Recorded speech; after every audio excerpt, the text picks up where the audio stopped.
बिदिखौ आंखौबो बुङो आरो गुबुनखौबो बुंनाय खोनादों आङो।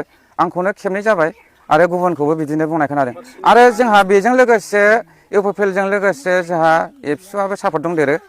दा एबसुनि मानसियाबो आंखौ बुंदों। बिनि थाखायनो आङो दुखु मोनदों। एबसुआ बेफोरबायदि सापर्ट थानाङामोन आरो। गोदोनिफ्रायनो एबसुआ बेफोरबायदि सापर्ट गैयामोन। दानि समावसो आङो बेफोरबायदिखौ सापर्ट मोनदों। इउपिपिएलनि समनिफ्रायसो एबसुआ सापर्ट होबोनायखौ आं नुनो मोनदों।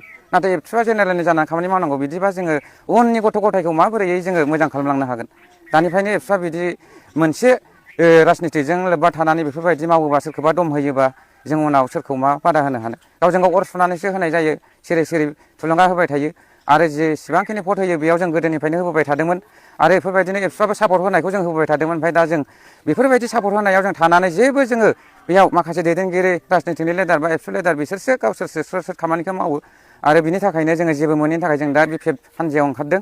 आरो जोंखौ बेफोरबायदि ओंखारनायावबो जाहाथे जाद्रायै जों हा हुखौ दानगोन बा बायदिसिना बि पि एफ हान्जायाव ओंखारोबा गोबां दम होनायनि थाखाय जोङो मोजां मोनाखै। दा बिनि थाखायनो जोङो खावलायदों जाहाथे मोजां सानलाङो गासिबो बर' हारि। जों बर'निनो फिसा बर' बिमानिनो बयबो। बर' हारिया बिदिबासो जोङो खौसे थांबासो मोजां जागोन। आरो बिदिनो जोङो गावजों गाव बेफोरबायदिनो सापर्ट गैलाया नांलाय खमलायबा जोंनि हारिया जोबस्रांगोन। ओंखायनो साफ्रोमबो जोङो जाम्बा जाम्बियाबो साननानै नायनानै जोङो गावनि हारिखौनो गाव साननानै जोङो बयबो गावनि मोन्थायखौ बे आसि मोनसे भटखौ होनानैनो जोङो जै खालामनानै मोजां सालायजानो लुगैयो। जाय दैदेनगिरिया देरहायो जोंहा बि पि एफ आरो इउपिपिएलनि हान्जायाव मोनसेल'सो देरहागोन।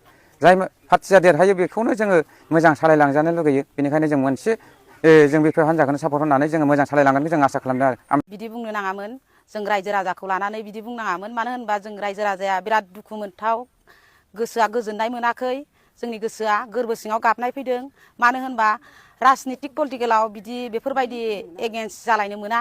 मानो होनबा बिसोर फैदोंबा मानो लिंख'नानै जोंनि जेनेरेल नब्लाङाव लिंख'नानै जों रायजोआ बुहुद दुखु मोनदों आरो गाबनाय फैदों। बेफोरबायदि बुंनो मोनामोन। दा जोंथ' बिसायख'थियाव हाग्रामा सारनोनो होगोन। जोङो नैबे बि पि एफ पार्टियावनो होगोन। मानो होनबा जों बिदि माने राजनितिक पलिटिकेलावबो गिदिंदोंबाबो देग्लाय गोदान बे राजनितिकआ फैनाया सारमोन फैनाया नैबे गोदान नालाय जों एसे माने जों बेखौनो होगोन होननानै जोंनि गोसो गोरबोआव जों सानना लाना दं आरो। मानो होनबा जोंहा जि दोलोनो होथों जोंहा मोनथाय दं। जोंहा राजनितिकआव ओंखारनो जोंहा मोनथाय दं। मानो होनबा बे दोलोआव जोङो गिदिंनो हानायनि मोनथायबो दङ। गिदिंनो हानाय मोनथाय दं। बिनिखायनो जोङो हाग्रामा सारनोनो भटखौ होगोन होननानै बेखौनो बुं